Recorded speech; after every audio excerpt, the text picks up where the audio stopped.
it may be necessary to briefly repeat what we have said during the last two talks. We were saying that this is not a propaganda of ideas, some kind of belief, or some philosophical conclusions, nor some religious, as accepted by that word generally, but we are trying to observe together what is happening in the world. It's not a particular point of view that the speaker is putting forward, or a personal recollections, experience, and all that kind of nonsense. We are together, and the speaker we mean together. Observe clearly, without any prejudice, without identifying oneself with any particular part of the world, or with any belief, religious dogma, and so on, to observe the enormous violence that's going on in the world, the wars, the threat of the atomic bomb, the religious divisions, the nationalistic separation with their armaments, and so on. It's a very dangerous world we are living in. And most people, I'm afraid, do not realize the enormous degradation, degeneration that's going on throughout the world. Not only in this part of the world, but everywhere. And we are trying to solve these problems politically, economically, socially, or evangelistically, which of course brings about more and more confusion, more and more separation, greater division, and therefore greater conflict.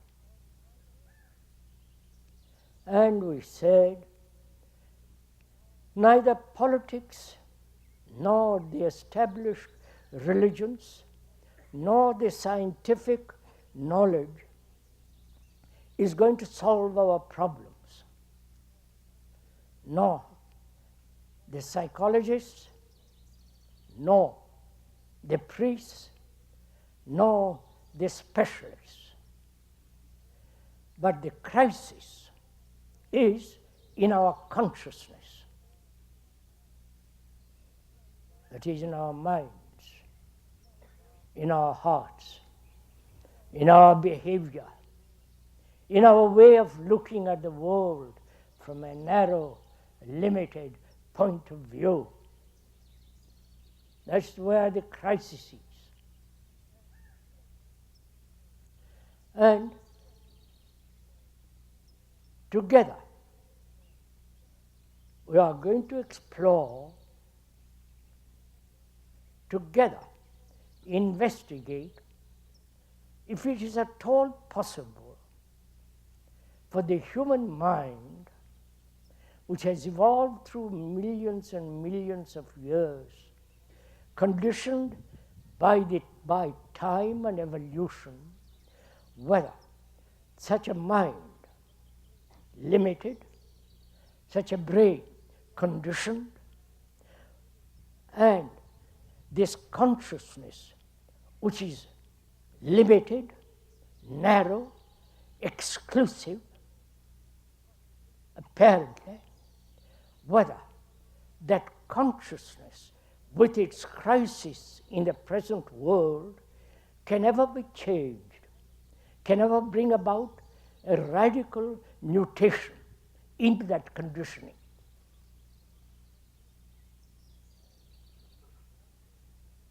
And we also said this consciousness with which we have identified ourselves as mine and yours is utterly erroneous, because our consciousness is the consciousness of mankind. Man, wherever he is, including the woman, of course, wherever he is, Japan, India, Middle East, Europe, or here, is in constant travail, in conflict, never resolving any problems of fear, pursuing endless pleasure, never resolving the problems of sorrow, pain, grief, loneliness. This loneliness, grief, pain, sorrow, with occasional flashes of joy and love, is common to all mankind. That's an obvious psychological fact, which most of us are reluctant to see, because we are so identified with our own particular consciousness, with our own particular grief, with our own particular enjoyment and so on. But the actual psychological fact is, if you observe attentively with sensitive awareness, that throughout the world, human beings go through exactly what you are going through, whether they live in the north or the south, east or west. So this consciousness is common to all mankind. I think this should be, if one may point out, clearly understood.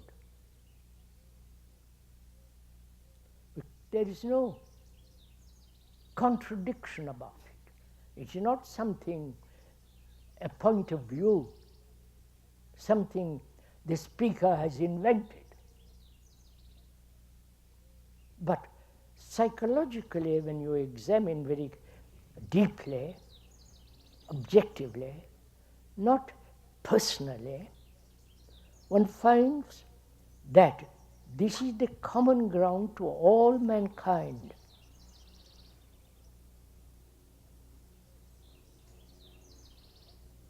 One may not like to hear this, because we all think we are individuals, separate from everybody else, trying to identify ourselves with something, trying to fulfill, trying to become something, all individualistic, narrow, limited.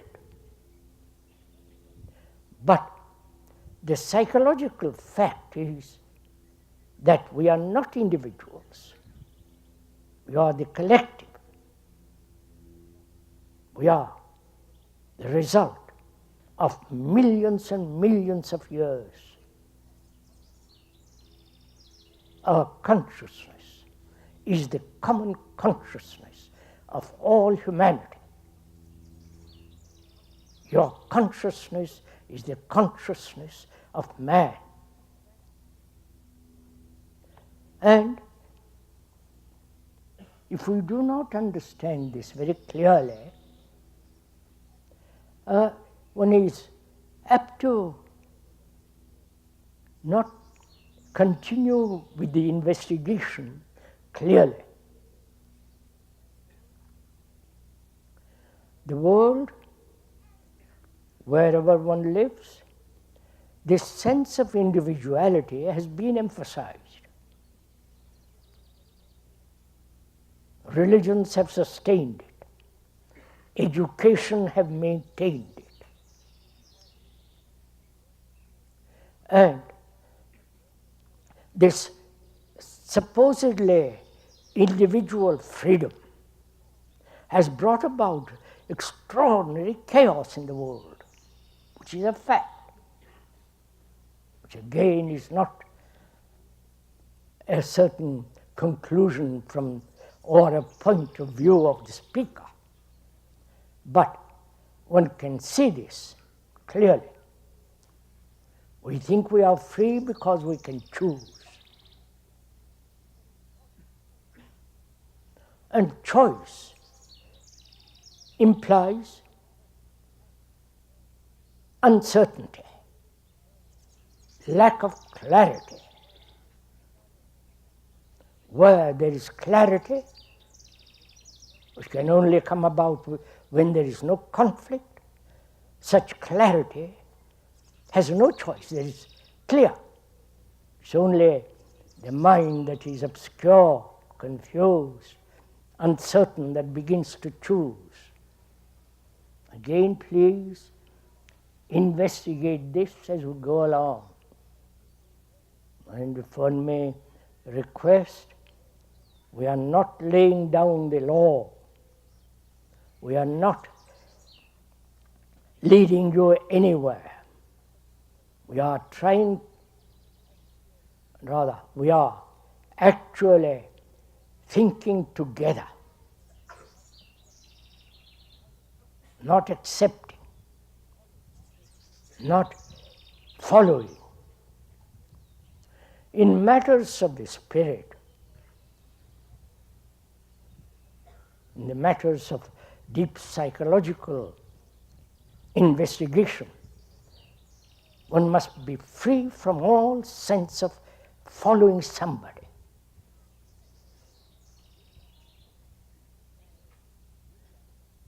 There is no leader or a guide into that realm. One has to watch, observe, see for oneself very clearly what one is, not according to any philosopher, any psychotherapist or psychologist. They too are human beings, and they too go through pain, sorrow, anxiety, uncertainty, desperate loneliness, and so on. So they too are part of this confusion. They too have this common consciousness. And if one realizes this actual fact, not imposed upon you by another or by the speaker, but you yourself clearly, objectively, non-personally or emotionally observe. This is the common fact that we are, the rest of mankind, psychologically. You may have a different body, woman, man, you may be lighter skin, another darker, slant-eyed, and so on. But inwardly, deeply, we go through the same phenomenon as the rest of man. This is logical, this is reasonable, this has sanity, and if one understands this very deeply, perceives this fact, then we are totally responsible for whatever is happening in the world.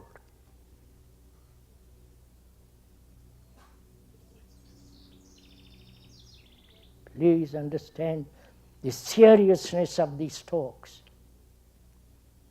This is not an entertainment, an amusement, a thing and intellectual concepts, verbal oratory. We are dealing with something terribly serious. The human beings throughout the world are degenerating, destroying themselves.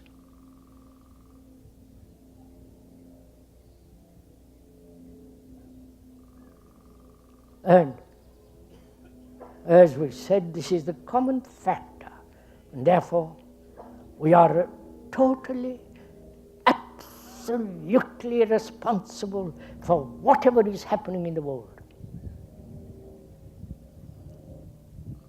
Because we are nationalistic, wanting to be the first country in the world, we are creating war, competition. And competition is destroying people. So, we are talking about something dreadfully serious.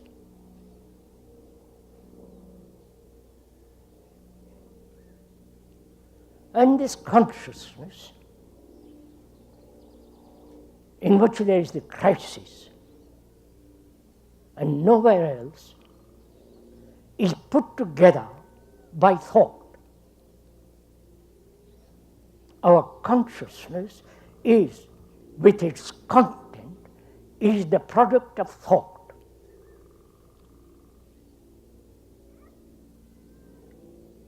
Which thought has accepted the propaganda of 2,000 years in the Western world, religiously, and in the Eastern world, thought created an image, a certain rituals, as in the West, certain symbols, and that thought, with all its religious, superstitious, dogmatic belief in faith and so on, is put together by thought. Again, this cannot be refuted. This is reasonable. And one can see the limitation of reason, but one must have the capacity to reason very clearly. So the thought has built this world, the psychological as well as technical world. The thought has brought about the relationship between man and woman. In that relationship, there is a great deal of conflict. We have been saying this for a number of years. And we are pursuing, investigating together. Please be clear on this point, if you do not mind. We are together. Not the speaker is exploring, explaining, putting into words, but together. You and the speaker are exploring why man has supposed to be educated, sophisticated, clever, solving problems, why man has come to this point after so many million years. Is in perpetual conflict within and without. He's confused, neurotic, believing something that is non-real, holding on to certain concepts and ideals for which he's willing to kill. This has been the process of time, which has evolution, which has brought us up to this point.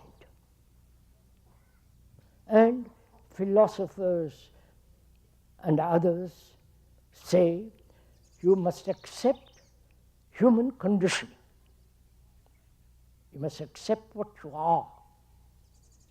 You can modify it. You can somewhat superficially change, but deeply, at the very depth of one's existence, it is not possible for this conditioning to be radically changed. And therefore, modify, live as best as you can, make the best of this world, however miserable one is, it is accepted, and try to live within that area without too much conflict. But we are saying that this conditioning, this crisis in the consciousness can bring about a radical transformation. Please, as we said, do not accept what the speaker is saying, but investigate it, think over it, observe it. And the speaker also says, don't follow anybody, especially in the realm of the psyche. Neither the Indian gurus nor westernized gurus nor the so-called meditations that these people have invented, taken the old forms and put it into new words, and people being gullible as a whole, wanting to be secure in some place or other, easily accept all this nonsense. So please, the speaker repeats it over and over again. Do not be influenced by the speaker. Do not agree with the speaker. Do not be influenced by him, but observe the world actually as it is. Observe it without any direction, without any motive, without any prejudice. Look at it.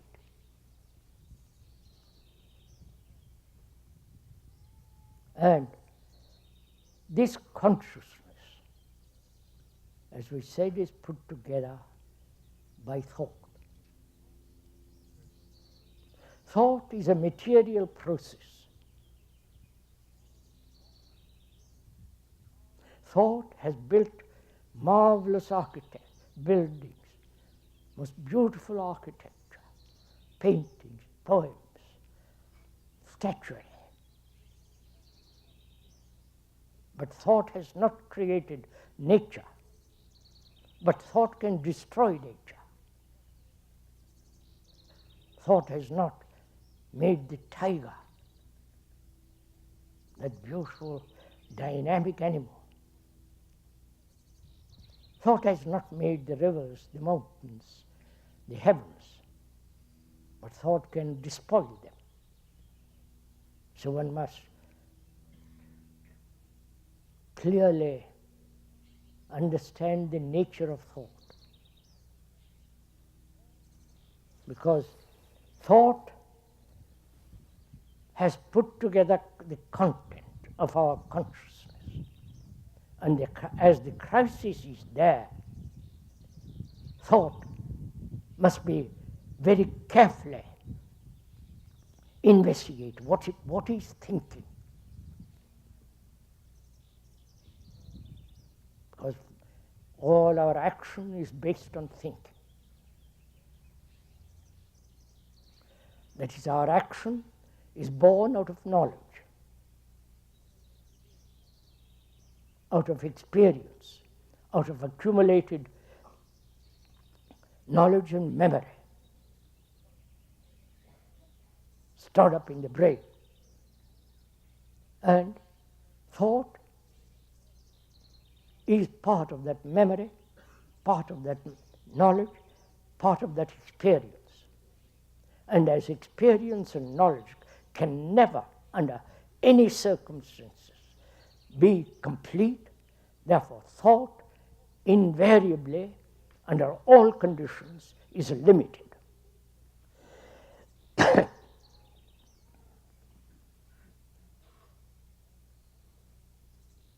And thought is not sacred.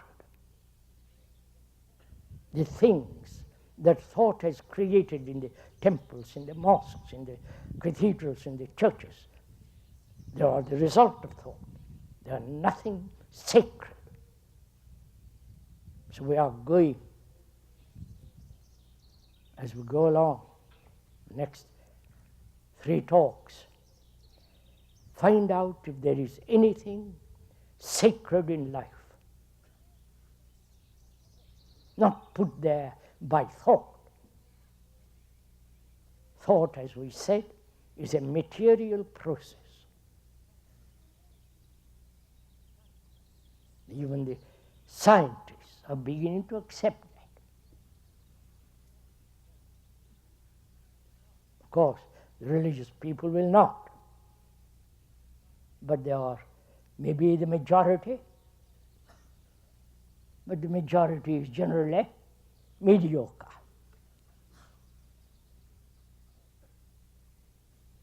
And a religious mind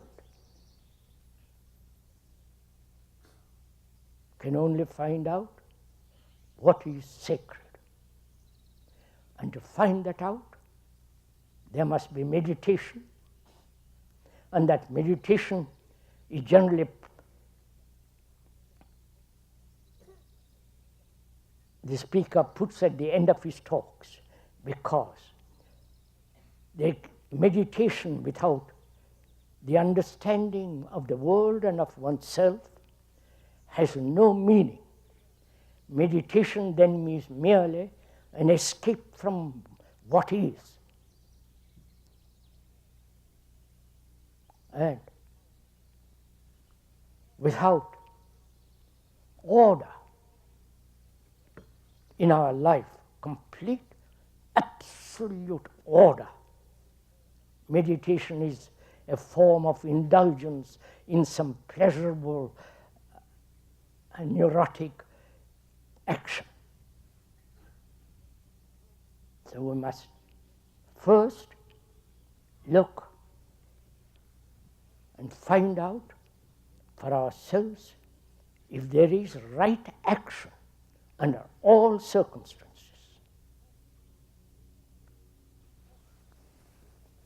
Can thought bring about this action, right action?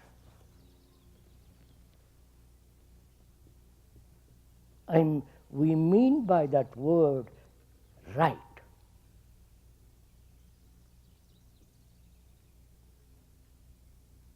a precise, objective, non-personal, non-romantic action that does not bring about more and more conflict. We are going to investigate together if there is such right action.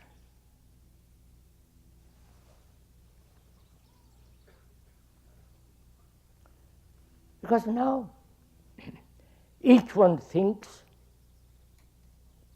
fulfillment of one's desires, of one's pleasures, without any restraint, without any sense of understanding, that is right action according to present modern civilization.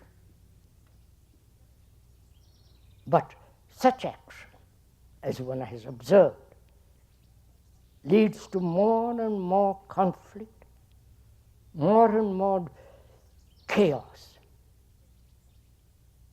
which is what is happening on this unfortunate earth. So we are asking, what is action and what is right, accurate, precise? An action that does not bring about conflict. Is there such action at all?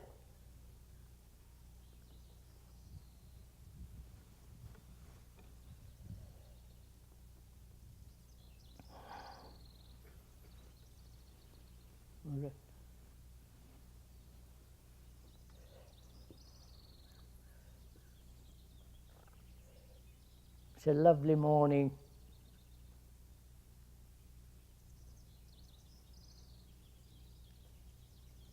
To be under the trees is a beautiful thing. Dapple light, you're looking at those mountains with their purity and the line so delicate, so defined and pure.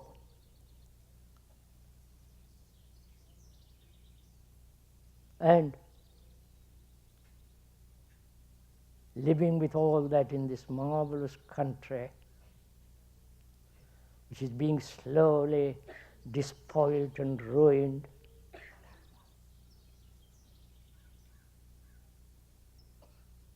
Man, who should live, who should be the most extraordinary, excellent entity, has brought about such chaos in the world. It's a great tragedy of which we are not aware, because we are not aware of our own selves. We are not aware of our actions. We are being led perpetually by politicians, the priests, the evangelists, the professors, the specialists. We are not self-educated. We are educated according to a pattern, which is no education at all, which is only a part of education. The deeper education is self-education, the understanding of oneself, the knowing of the whole content of oneself. And to observe that content of oneself, it is shown in relationship, as we talked about it the other day.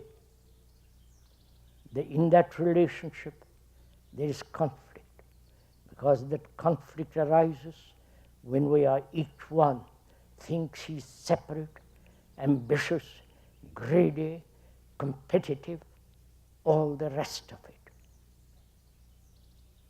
attached to a belief, to a dogma, to a person, to an ideal, to an experience. And such attachment does breed corruption, which we carefully explained the other day. And now we are asking if there is right action at all. Not superficial, not something immediate, satisfactory, but an action that's not born of time. I'll explain what I mean by that. This may lead to some kind of mystical, scientific fiction action. We're not talking about that. One must understand what time is. For most of us, time is very important. Not only sunrise and sunset, yesterday, today, and tomorrow, time by the watch, time by the sun, but also the whole concept of psychological time.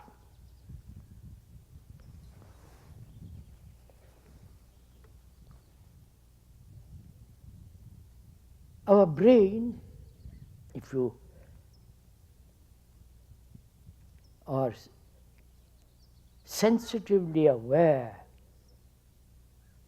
our brain has evolved through time. From the one cell up to now.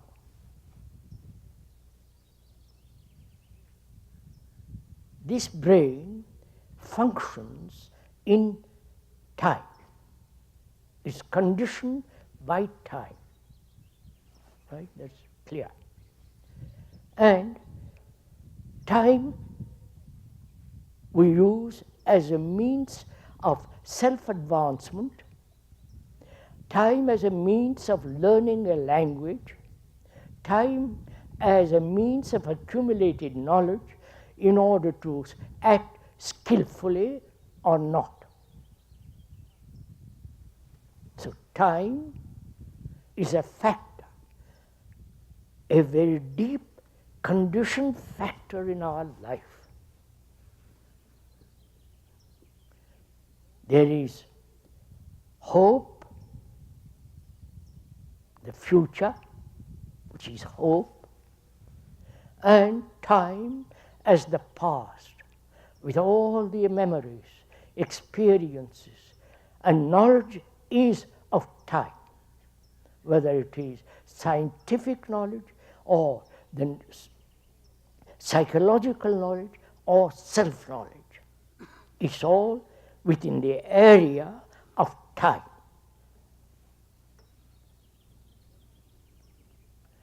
When one says, I will be better, I will not be this, but will be that, that involves time.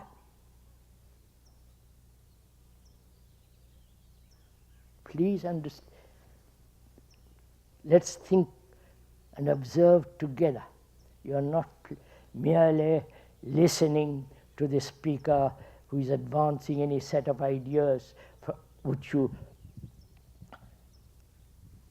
gather, then remember, then say, I've learned. We are together looking at it now, attentively. So time has been the factor of guide, achievement, self-knowledge, self-advancement. Time is used in the sense, I am lonely, but I will escape from it, or I will understand it, or I will do something about it. All that is implied, in all that is implied time. And we say, after accumulating knowledge, we will act skillfully. I want to be a good carpenter. I apprenticed myself to a master carpenter and learn after many years like a surgeon, like a businessman, like the priest, and so on. Time is knowledge. From that knowledge we act. Or act and learn from that action, which becomes knowledge again. Therefore, there are these two ways of acting. Either accumulate knowledge first, like a doctor 10 years in learning, in turn, and so on. Then he becomes a doctor, a surgeon, after studying, learning, accumulating knowledge, act. Or act. And from that action, learn, which becomes knowledge. So both are the same. Both are based on the acquisition of knowledge and acting from that knowledge. And knowledge is always incomplete. It's always within the shadow of ignorance. So, action must be always limited.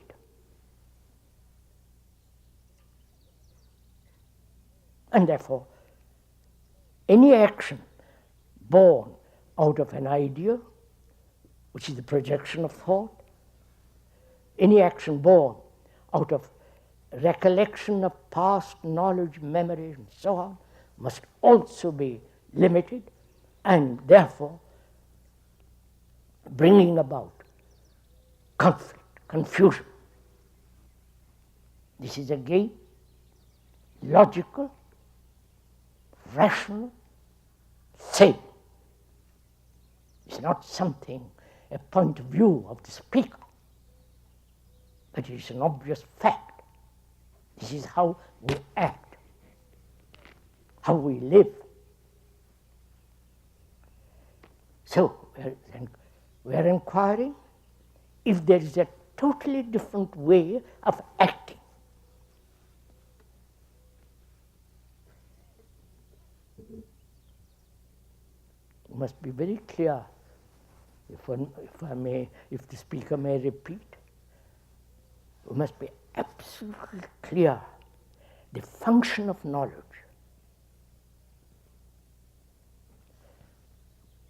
You have accumulated within the last 150 years more technological knowledge than ever before.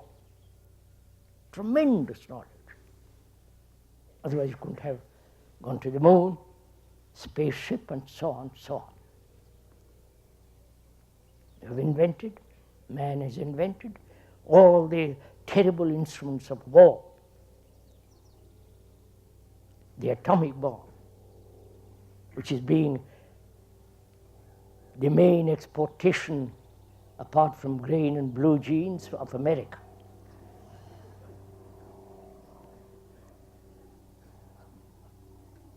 And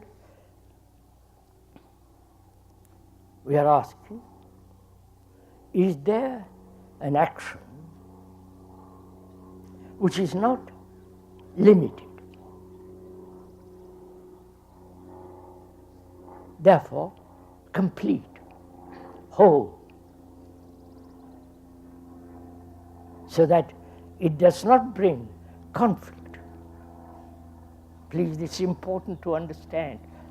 If you will give your mind, your brain to attend to find out. As we said,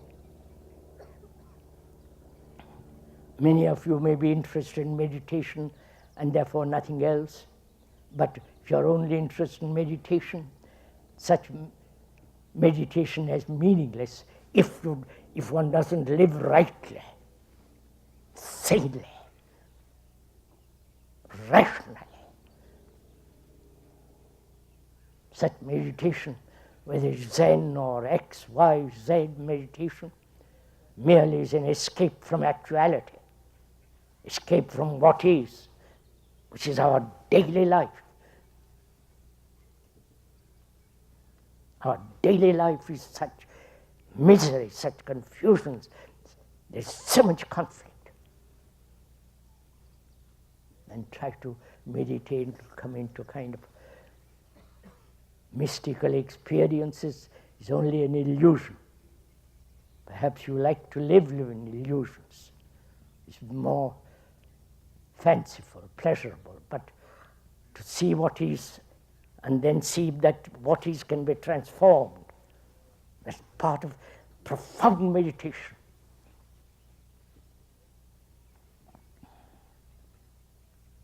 So we're asking, is there an action which is complete and not limited and therefore confusing? That's the question. We're asking. We're not saying there is or there is not. We're asking a fundamental question, not a superficial, passing demand. We are asking something very, very serious. Because man, for millions and millions has lived in confusion, conflict, misery, never resolving the human conflict, the human suffering. He has escaped from it through religions, through all kinds of fanciful, symbolic worship and prayer. So please, together, we are trying to find out if there is an action that is whole, holistic. That word holistic means sane, healthy, rational, and also the word whole means holy, H-O-L-Y. All that's implied in that one word, holistic. Is there such an action which doesn't bring conflict, which doesn't bring about more problems? How are we going to find out? Together. How do you approach a question like this? How do you look or listen to a question put before you?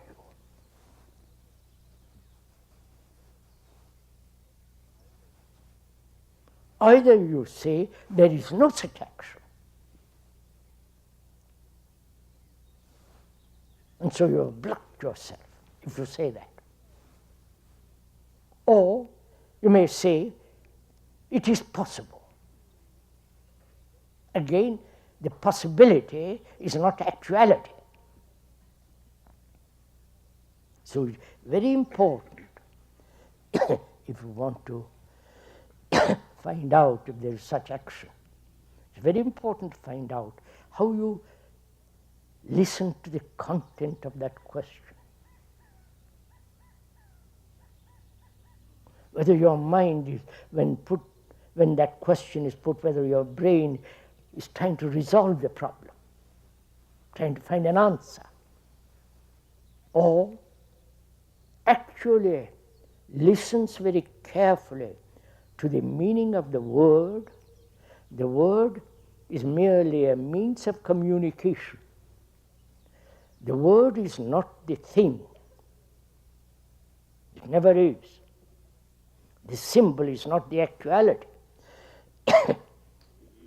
So, it's very important how you listen to the challenge.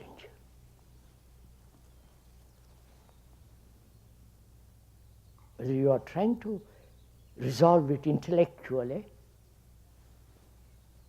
rationally, reasonably. If you are trying to resolve it reasonably, you will inevitably come to the conclusion it's not possible. The process of logic is the activity of thought which is always limited. Therefore, your answer to a challenge will be limited. Therefore, you have found no answer to the question. I hope this is all clear. So how do you approach the question? Do you approach it with a mind, with a brain that says, it's a question I don't quite understand. I'll first watch it, listen to it. Not try to find an answer. Let me see the content of that word. That is there an action which is not born out of memory, which is time, and I also know time is necessary, knowledge is necessary to drive a car, to be a carpenter, to be a surgeon, to be anything. Knowledge is certain, necessary. But this question, can it be answered by thought, which is the movement of memory? You understand? Are we together in this, or am?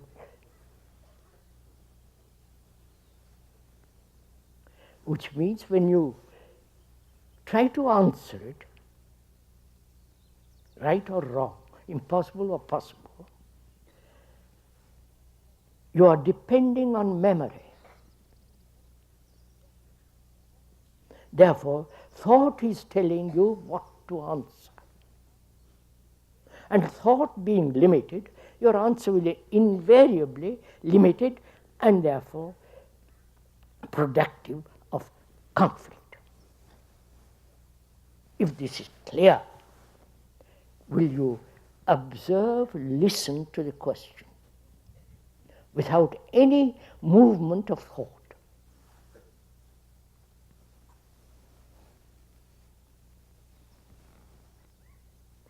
I repeat the question, which is there a right action which is not born out of time, which is thought, which is knowledge? There may be no such action, or there may be. So our mind, our brain is free to look.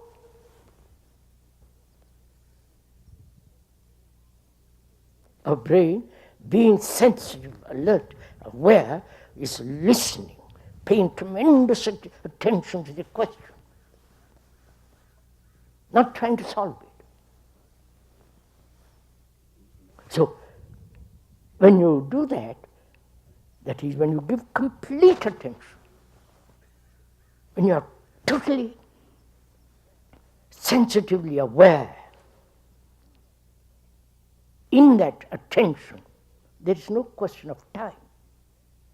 But if you say, I need time to be attentive, that is to learn what it is to be attentive, then you are acting according to knowledge, which is to learn to be attentive. Then you are not attentive.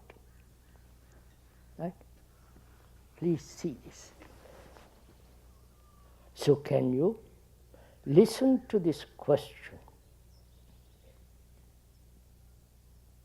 with all your being, with all your capacity, attention.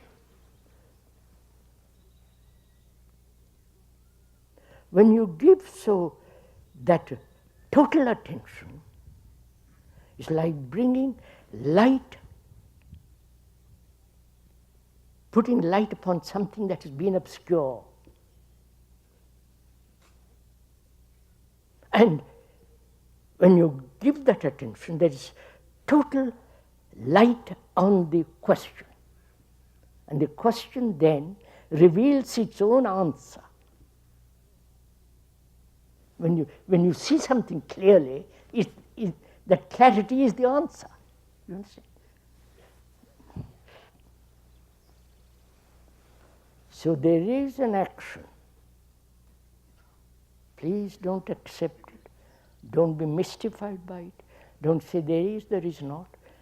Find out for yourself. There is an action which is born out of insight. Insight is not the remembrance of things past, but seeing something directly, purely, without any direction, and that seeing, perception is total action, which is insight.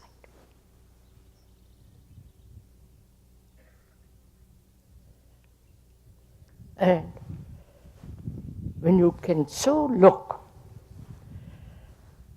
at the movement of thought, which is the content of our consciousness, the content, which is our greed, our envy, our ambition, our nationalism, our beliefs, our experiences, our pleasures, all that is our consciousness. When you think I believe in God, that's part of your consciousness. Or I don't believe in God, it's part of your consciousness. That consciousness is put together by thought, through experience and so on. Now, to observe that the totality of that consciousness is to observe attentively one action completely.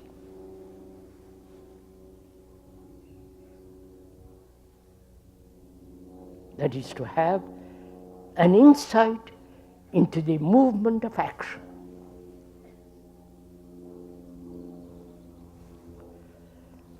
That's enough. I've finished. We'll continue tomorrow morning, if you don't mind.